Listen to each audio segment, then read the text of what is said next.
warahmatullahi wabarakatuh. Salam sejahtera bagi kita semua. Semoga kita selalu diberikan kesehatan, kenikmatan, serta berada dalam lindungan Allah Subhanahu wa Ta'ala.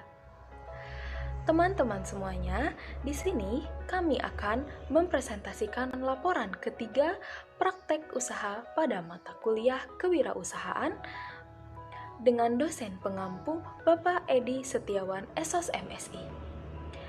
Kami dari kelompok 4 kelas 6D STIA 11 April Sumedang. Sebelum menginjak kepada pematerian, saya beserta rekan-rekan saya akan memperkenalkan diri terlebih dahulu. Halo, nama saya Ana Nurpaida dengan nomor pokok mahasiswa 18352232205. Saya Anissa Cikal dengan nomor pokok mahasiswa 18352232206.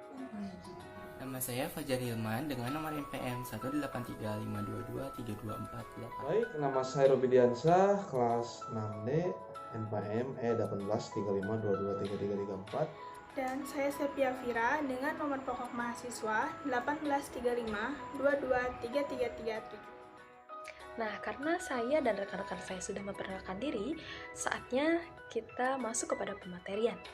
Kelompok kami mengeluarkan satu produk makanan, yaitu kebab. Tentunya sudah tidak asing bukan di telinga kalian mengenai makanan tersebut. Kebab adalah makanan cepat saji yang terdiri atas daging sapi yang dipanggang lalu diiris-iris seperti sate. Kemudian diberikan sayuran segar, ditambahkan oleh saus dan mayonaise. Lalu dibalut dengan kulit tortilla. Namun, produk kebab yang kami keluarkan sangat berbeda dengan kebab-kebab biasanya. Karena kebab yang kami sajikan yaitu berisikan nasi padang yang dibalut oleh kulit tortilla. Tentu hidangan ini sangat praktis untuk dimakan, cukup aneh untuk dihidangkan dan penasaran untuk merasakan perpaduan antara kulit tortilla dengan nasi padang. Produk yang kami keluarkan kami beri nama kebab Nusantara. Kenapa sih harus kebab Nusantara? Karena kebab yang kami hidangkan berisikan salah satu makanan khas dari daerah yang ada di Indonesia, yaitu Kota Padang. Selanjutnya yaitu penetapan strategi teknik pemasaran yang akan dilakukan. Penetrasi pasar. Pada tahap strategi ini, kami menekankan kepada produk yang akan kami keluarkan. Mengingat, di zaman sekarang, olahan kebab itu sudah biasa dengan adanya menggunakan daging dan sayuran-sayuran lainnya. Oleh karena itu, pada zaman milenial sekarang, kami menciptakan sesuatu hal yang berbeda, yaitu sebuah olahan kebab yang berbahan dasar atau isian nasi padang. Pada zaman milenial sekarang, banyak orang yang mengincar kepada hal-hal yang praktis. Tentunya, nasi padang ini adalah makanan yang sangat digemari oleh banyak orang. Dan kebab juga termasuk makanan yang disukai oleh para milenial. Maka daripada itu, kami mengeluarkan hal yang sangat baru, yaitu kebab dengan isian nasi padang, sehingga praktis untuk dimakan, tidak perlu alat makan seperti piring, sendok, dan lain halnya. Selanjutnya, saya akan menjelaskan tentang pengembangan pasar yang kami lakukan. Untuk menstabilkan di segmen pengembangan pasar ini, kami melakukan atau memiliki berbagai macam promosi seperti penyebaran pamflet, promosi lewat sosial media seperti Instagram, Facebook, WhatsApp, dan lain-lain, dan juga mengadakan diskon untuk memperkenalkan produk kami pada saat awal pembukaan usaha untuk bisa mengetahui penilaian masyarakat terhadap produk yang kami buat, karena memang produk yang kami buat baru pertama ada di kota ini, kota Sumedang. Dan bagaimana pengembangan produk yang kami lakukan? Pengembangan produk yang kami lakukan dengan cara kami mengembangkan produk tersebut, yakni jelas menggunakan dobrakan kekinian, yakni dengan menggunakan nasi padang sebagai isian topping terhadap olahan kebab tersebut. Mengingat olahan kebab pada umumnya hanya sayuran, daging, saus, dan mayones, dan pada produk ini kami menggunakan isian rendang sebagai isiannya. Untuk segmentasi produk ini, kami menawarkan produk ini kepada setiap usia, mulai dari usia anak-anak, remaja, bahkan sampai dewasa.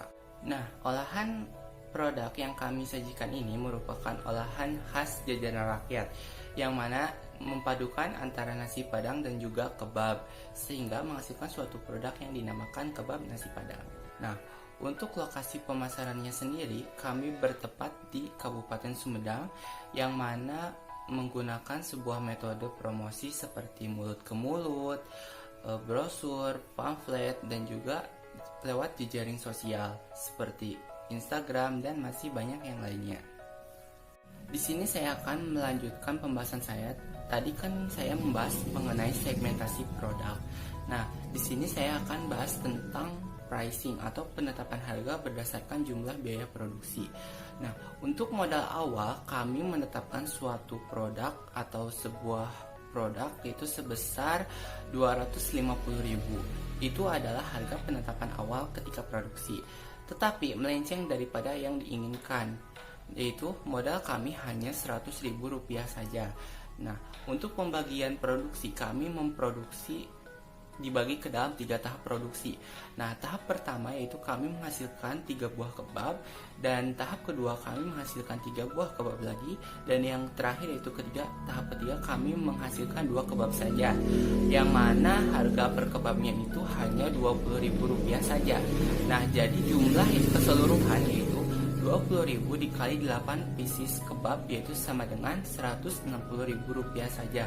Nah, oleh karena itu, keuntungan yang dapat kami peroleh yaitu sebesar 60.000, karena modal awal usaha kami yaitu sebesar 100.000 saja, tetapi hasilnya itu sebanyak Rp160.000 saja.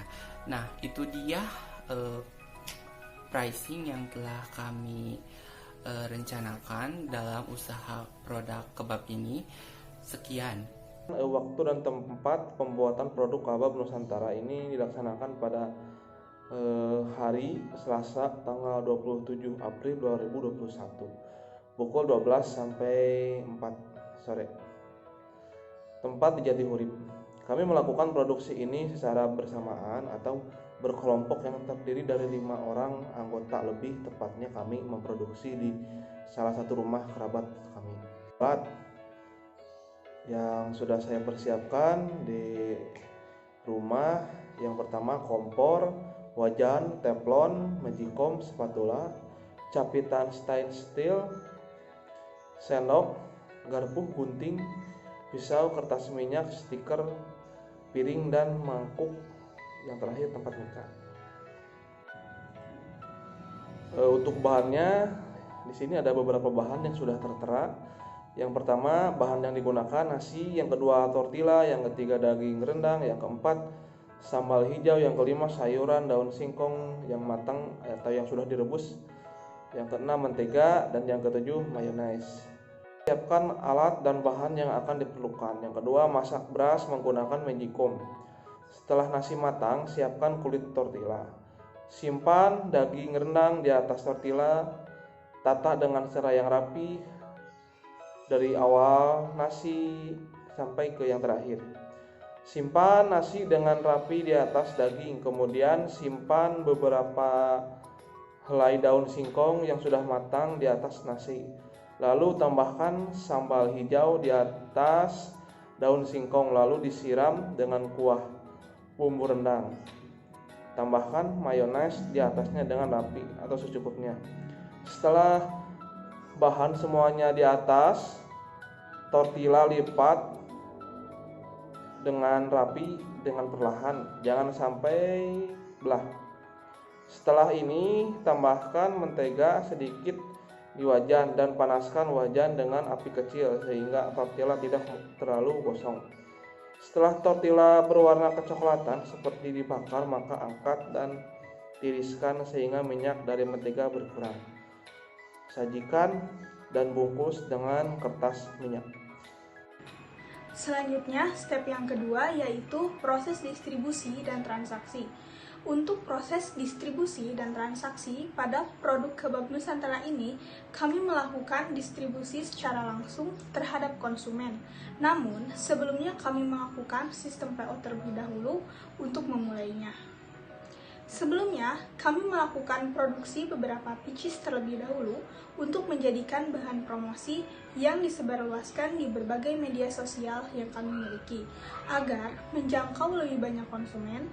Lalu, ketika ada yang memesan, kami mengirim produknya secara offline, yaitu dengan sistem COD atau Cash on Delivery terhadap pelanggan. Karena agar memastikan bahwa produk kami sampai ke tangan pembeli dengan keadaan baik dan tentunya lezat. Selanjutnya, step terakhir yaitu step ketiga, kendala usaha dan upaya dalam mengatasinya.